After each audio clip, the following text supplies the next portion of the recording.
Hello everyone.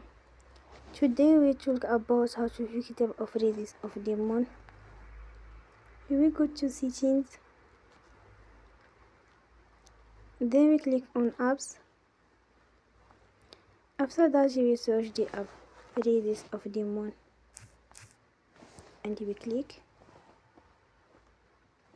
Then you will on for stop. After that we go to storage. Then we click on clear cache.